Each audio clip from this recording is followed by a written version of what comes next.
Welcome back to Movies TV Mad. Of course, you can follow me on Twitter at Movies TV Mad, and now on Vero, also at Movies TV Mad. And welcome to Mondays. Is it Monday already? Welcome to Monday's edition of the dceu Daily. And today we're going to read an article from Screen Rant journalist Brad Curran. He details Zack Snyders' plans to adapt the Final Crisis graphic novel into Justice League 2 and Justice League 3. Now, I know some of you have told me, and I always appreciate your feedback, that you get a bit bored when I'm reading the articles, but this is a think piece. This is very important in the fight to restore the Snyderverse, so we're going to give it a read and I'll let you know my thoughts and feelings about it. Justice League, how Zack Snyder's sequel were adapting Final Crisis. Zack Snyder's unmade Justice League sequels were going to adapt DC Comics' iconic Final Crisis event. Here's how they would have played out, by Brad Curran of Screen Rant. The two unmade sequels to Zack Snyder's Justice League were seemingly set up to be an adaptation of the Final Crisis comic book story, but how would they have built upon the famous DC Comics arc? Zack Snyder's tenure in the DCEU with Man of Steel and Batman v Superman Dawn of Justice was subject to divisive reception and second thoughts on the part of Warner Brothers. This eventually led to heavy reshoots of Justice League and the successful Snyder Cut campaign that followed it.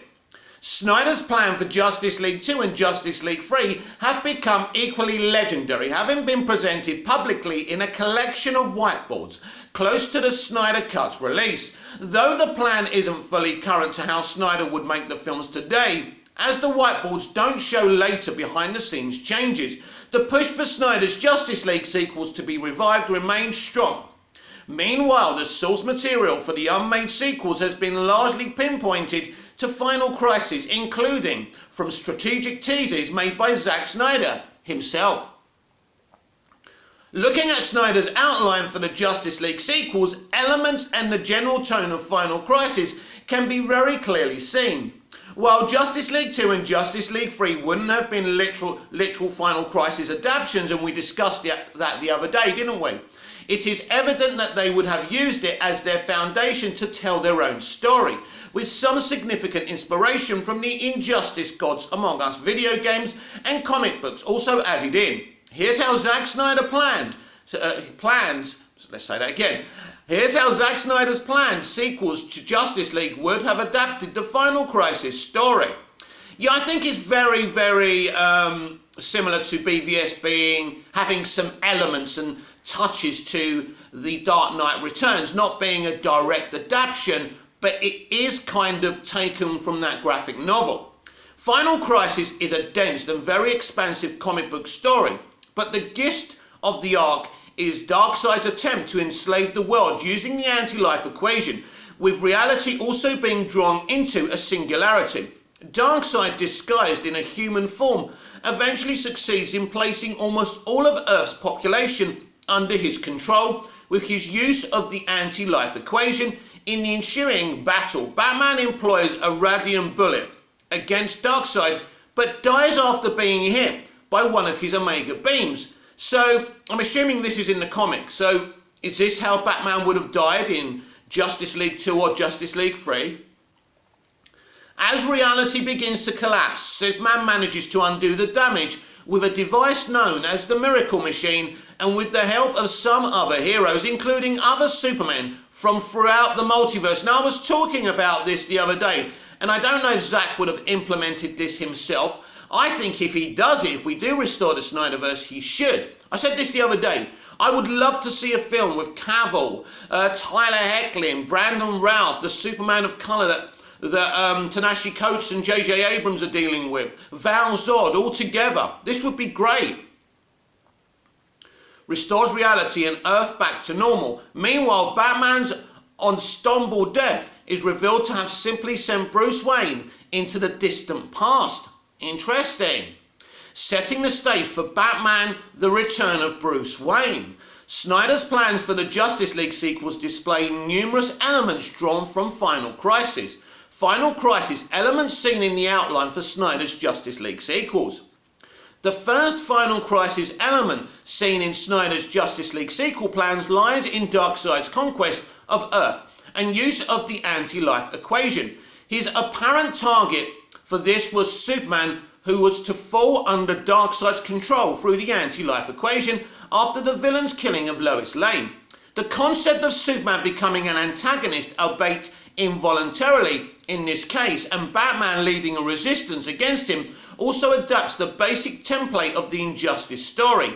In essence, the nightmare future of Snyder's Justice League films was combining elements of Injustice and Final Crisis. I always said this, we were looking at Injustice. Even in Man of Steel and BVS, the way the movies look, it looks injustice-y, doesn't it? Great. Final Crisis, similar to Batman vs Superman, merging The Dark Knight Returns and the death of Superman. Final Crisis also involves significant time travel elements with The Flash. That being said, the context is quite different, with Barry Allen and Wally West trying and failing to stop the death of Darkseid's son Orion in Final Crisis, and Snyder's story involving Flash time travelling to prevent Lois's murder and erase the nightmare timeline. Additionally, Final Crisis acting as a cataclysmic final battle is another element that Justice League 3 was going to adapt, along with Batman's heroic sacrifice against Darkseid. However, Snyder's version would have been a definitive death for the Dark Knight, that's true. I actually prefer the graphic novel and what they do, sending Bruce back to the past. Snyder's version would have been a definitive death for the Dark Knight, with Lois and Clark's son, Bruce Kent, to become the new Batman 20 years later. I mean, that's a good idea because you leave one kind of era and you go to the next, you start again. It kind of renews everything, so I like that as well. Why Final Crisis was the basis for Justice League 2 and 3. In what has been revealed about his plans for the Justice League sequels, it's become clear that Snyder had more of a fixed endpoint compared to the MCU's story. Though Final Crisis didn't bring any DC Comics continuity to an end, the nature of the story lends itself very well to a film adaptation that could do just that. Additionally, Final Crisis provided the foundation for a battle to end all battles type of story to serve as a finale to his arc, as seen in the whiteboard outline describing Superman leading the Justice League and the whole world against Darkseid. As soon as Zack described this, I was thinking, wow, from Man of Steel to Justice League 3, that is character evolution, my friends. The major appeal of Final Crisis for Snyder was likely exemplified in the very first word of its title. The possibility of a pair of Justice League movies based on it, including the story being able to end characters' arc in a way that would feel conclusive, from Superman's leadership role to the hero's death of Batman, for comic book stories that could wrap up his planned 5-movie arc in a way that would truly feel like an epic finale. Final Crisis, with some Injustice elements also incorporated, arguably offered one of, if not the strongest one for Snyder to adapt. With Snyder currently working on his next film, Rebel Moon, and numerous projects for Netflix, he's keeping busy as a filmmaker and has a lot of exciting film and television projects on the way with the streaming platform. At the same time, the further of what his Justice League sequels could have been has captured the imaginations of many fans who continue to call for Warner Brothers to give them the go-ahead, especially after the setup they were given in the ending of the Snyder Cut, with a basic picture of what they'd look like. Snyder's apparent decision to use Final Crisis as the basis for the sequels to Zack Snyders' Justice League has also been brought much more into focus. A brilliant article, Brad Curran. Brilliant, Brad. Really enjoyed reading that, and I hope you enjoyed listening to me read that. I know you don't enjoy me reading the articles, but it's important because that had so much information in it. And so let's unpackage this, because what Zack Snyder's actually doing is he's doing a 5-movie arc, right? He was going to do a 5-movie arc, and by the way, what kind of studio allows someone to start this and then says, now we're doing Justice League? Absolute insanity. But the thing is here, It's an arc, it has a beginning, it has a middle, and it has an ending. And then he was going to enact Flashpoint and let another creative of Warner Brothers choosing come in and do their thing. I mean, I think if we actually saw Justice League 2 and 3, I don't think anyone could have topped this, and Snyder would have had to stay. I'm going to make a big statement here, that by the end of Justice League 3, people would be saying, Jesus Christ, so this is what he was planning. This is great. Go back, watch Man of Steel, BVS, Zack Snyder's Justice League. Oh my God, I actually like these movies now. Zack Snyder is the fucking blueprint, because guess what? Zack Snyder is the blueprint. So the plan is amazing, and the idea to adapt Final Crisis is absolute genius. I'd love to know your thoughts in the comments below. My thoughts are these. This refuels my motivation and infuses me to keep on fighting for Restore the Snyderverse. It is not a futile cause, everyone. Keep on hashtagging Restore the Snyderverse, because we can get this done. We've got new leadership next year. We keep on talking about this. It's an opportunity. It may never happen, but we said that about Release the Snyder Cut, and look what happened now. Zack Snyder is someone who looks at The Dark Knight Returns and says, you know what, I'm not going to adapt this, because they probably wouldn't even let me adapt this to film, but I can take certain elements of it and make it work. I mean, there's small kind of things, really Easter eggs and stuff from The Dark Knight Returns, but the element of Batman and Superman fighting is there. The element of Superman being, you know, a figure of the establishment, which is the White House and the president, is thrown out. And Snyder finds another reason for them to fight. But it's all in there, isn't it? And I think when you talk about Final Crisis, again, he was going to pull some things out, but do his own thing. I like that, because there's a semblance of originality there. And Zack Snyder, if nothing else, whether you like him or hate him, is very original when he takes stuff from the comics. This is a man who has high kind of knowledge of DC Comics, and it would have been great. And I think we need to ask the question, what would have been better at the end, the Thanos arc of this kind of 5-movie arc? And I think the 5-movie arc would have slam dunked what Feige was doing. And what a shame that Warner Brothers didn't stick with it. And of course, it's depressing, isn't it? Because we would have had a very interesting DCEU at the end of this arc, again still doing Flashpoint, if we did that. But I think they would have done, and then jumped 20 years in the future with kind of maybe the same Superman, but a new younger Batman, Superman and Lois' son. So there were some great ideas here from Zack Snyder, and we've only seen 3 of the 5-movie picture, so the 5-movie arc, and so we haven't seen it. We haven't seen how it's supposed to finish. I think restoring the Snyderverse, to me personally, is common sense. I don't really see what the problem is here.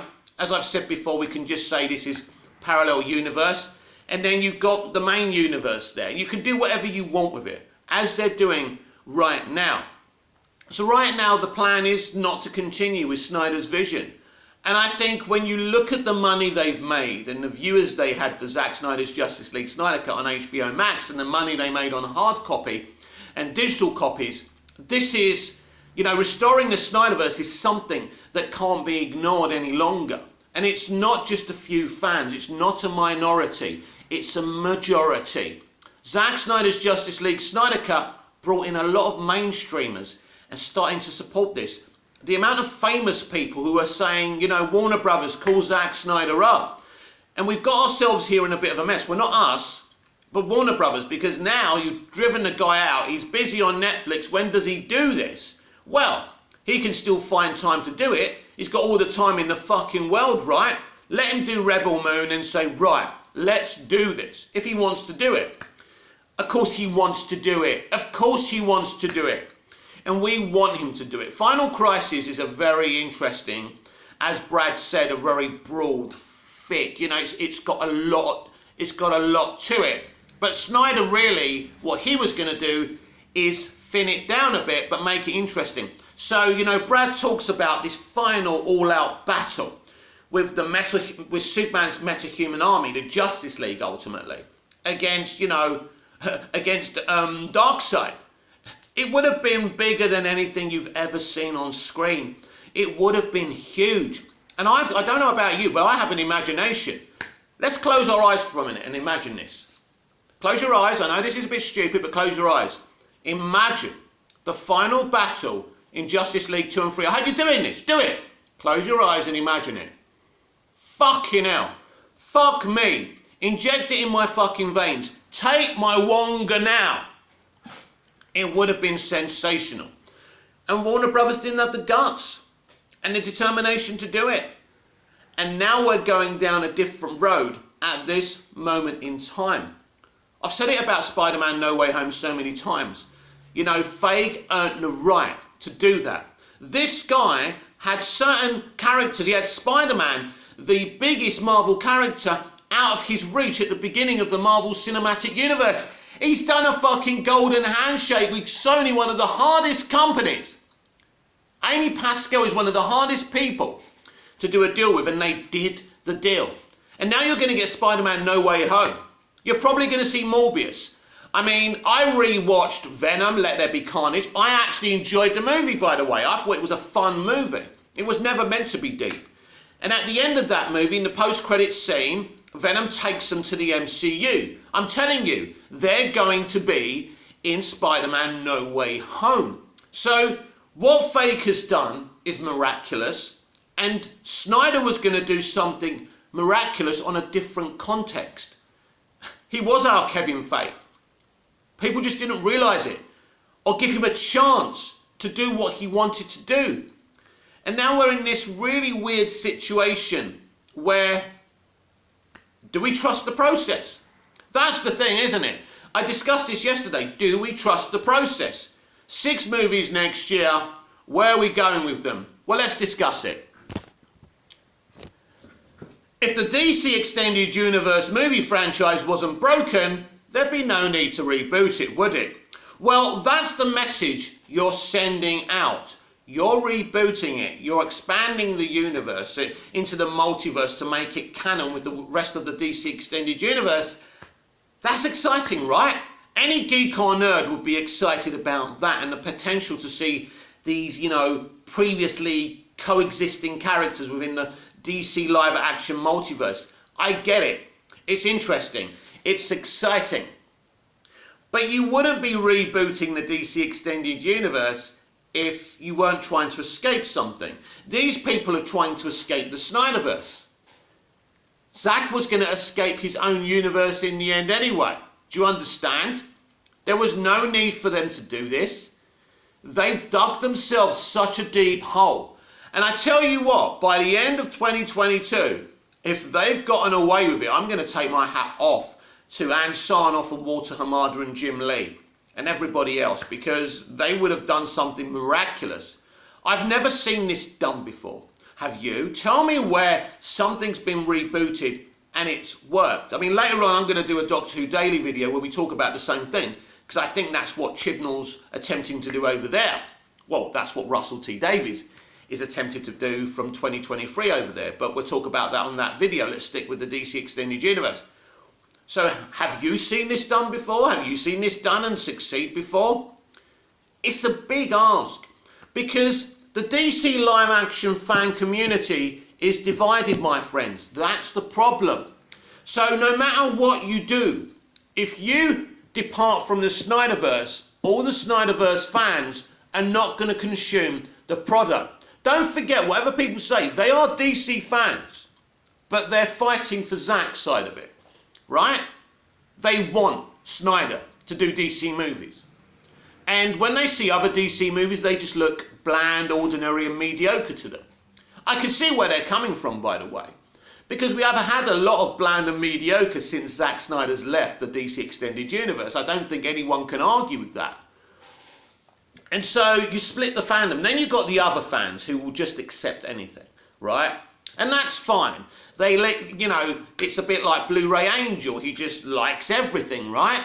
And that's great. So there's some and then you've got the fans down the middle who are kind of undecided. So it's a difficult situation to get right. You are asking, you're telling us that you're creating a multiverse strategy, but you're bending the Snyderverse. Surely, by enacting a multiverse strategy, it gives you an in, not an out, an in to keep the Snyderverse involved. But then, as we discussed when the Snyder Cut was greenlit, something for everyone. We were convinced that the Snyderverse would be a part of that.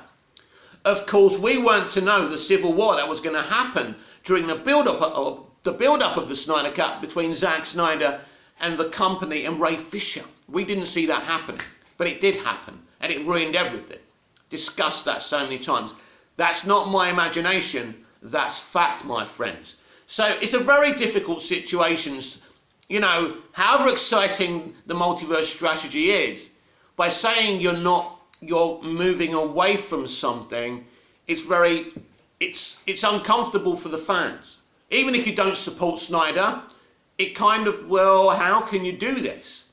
How can you say we just had Zack Snyder's Justice League Snyder Cut? That's the third act of a 5-movie arc, but we're not going to deal with that anymore. We're going to close it off by simply saying it's not there anymore. But as Andy Muschietti keeps on saying, and as I keep on saying, because I think it's important to remind everyone that even though we're rebooting this universe, nothing will be forgotten and everything will be remembered. Now that's interesting. How does that work? To be honest with you, how does that actually work? Without seeing what they're going to do, we don't know. Part of the problem of all of this is that nobody's talking to the consumer. No one's really explaining how this is going to work. Now, Feige has made the whole multiverse thing very simple via the Loki series, WandaVision, and now Spider-Man No Way Home, which is the final act of Feige's multiverse strategy, just to bring the walls of the multiverse down and bring everything seeping in. It's very interesting, actually, because it's not just one cause to this happening. You've got what happened in Loki, very important. You've got what happened in the Venom Let There Be Carnage post-credit scene, where Venom brings him and Eddie Brock to the MCU. So there's different ways. It's very clever, but it's simple, it's simplistic, and it's not confusing. And this is something the DC Extended Universe are going to have to be very, very careful about. Don't confuse people. Make it simple. But there doesn't seem to be a build-up or a lead-up to this. I mean, to be fair to them, they did have Ezra Miller's and Grant Gustin's Flash's meet in Crisis on Infinite Earths, which is kind of the first chapter of all of this, which is great, but we haven't had any other interactions from other Arrowverse characters, other DCEU characters. They haven't kept on building this thing up. So it's interesting if this can work. Now, I'm not saying I'm not happy about it, that I'm not looking forward to it, because I'm certainly looking forward to it. I can't be happy about something I haven't consumed yet, and I can't be unhappy about something I haven't consumed yet. There's a balance to that. But you can't just throw up on a piece of paper and call it a script. You can't throw up on people's screens and expect them to accept it. It's going to have to work. It's going to have to be constructive and simple. So we'll see what they do. This is the fascinating thing about it. But we look at what's going on now with the Flash movie, using Zack Snyder's VFX, people. Using elements of what he was going to do in Justice League 2 and 3. We are going to see this. I think we're going to see this in Wonder Woman 84. This is why I believe passionately that Zack is co-writing the story with Patty Jenkins for not Wonder Woman 84, Wonder Woman 3. We don't want to go back to Wonder Woman 84, do we? No, we don't. No, we don't. It's done. Forget it. Don't want to do that again, do we? But, yeah, I do believe that Zack Snyder and Patty Jenkins are co-writing the story of Wonder Woman 3 together, and I think it's going to have elements of Zack Snyder's Justice League 3. And I think I think this is where we're going with this. So interesting. If that's the case, obviously, partially, that means you can't really do Justice League 3. So is this the kind of deal with the devil that Zack's made to implement his vision in these different DCEU movies? Maybe. I'm not saying it's a definite thing, But I do think that the idea of Wonder Woman 3 is for Diana, by the end of the film, by the end of the 3-movie arc, to be the ruler of the Amazonians. So, and I think that's what the plan is, and that's what Zack's plan was for Justice League 3. That was the end of her story, basically leading the Amazonians, and I think that's where we're going with Wonder Woman 3 as well. So I think Wonder Woman 3 will certainly be a much better movie, especially if Zack Snyder does co-write it. Zack Snyder teasing his vision for the first Wonder Woman film kind of makes sense in that element, because if he does co-write the story of Wonder Woman 3, it's something that's not going to take time. It doesn't take him away from Rebel Moon and the Army of the Dead franchise. It's something he can do with her via Zoom. It's not that difficult. So I would be very, very happy about it. We're just going to have to wait and see if that's the case. Also, it would do Patty a huge favour if Zack is co-writing this film, for the film itself, but also for her reputation with DC fans, because that was burnt down really with Wonder Woman 84, and that's somewhat regrettable. I've explained my feelings for Wonder Woman 84 before. It's not like it's the most terrible movie ever. It's just problematic in terms of its narrative and plot holes and what they were trying to do. Because there was some anti-male kind of things going on there. And that's a shame. She should have stuck to something a little bit more pure. She wanted to do a light and fluffy Wonder Woman 84, Wonder Woman sequel, the second movie. That's fine. I think normally the darker movies are the second movies. And I think there's a reason for that, because the third movie is the lighter movie. The third movie is when everything's resolved. It makes sense. It makes a narrative sense, right? And that's where she got it wrong. But I wouldn't be surprised. Yeah, don't be surprised if Zack Snyder is co-writing Wonder Woman 3, and I think that would be a great compromise for Patty as well, because I think she's lost. There's clearly a vision in her mind to continue from Wonder Woman 84, but I think also if you bring Snyder in, he can do something really cool with her. I mean, someone like Alan Heinberg, who, you know, co-wrote the story with Zack Snyder for the first Wonder Woman movie, Wonder Woman 2017, would be even better than Zack, in my opinion. Zack brought him onto that movie, and what a great job they both did with that story. So no question, those guys coming in to help Patty with the Wonder Woman 3 story would be great. And I think this is what we're heading towards. Not necessarily a complete restoration of restoring the Snyderverse. Maybe I'm wrong. I mean, we keep on fighting. We keep on hashtagging. But I do see this element of putting in these elements of Justice League 2 and 3, you know, probably even in Aquaman and is it the Lost Kingdom or whatever it is, right?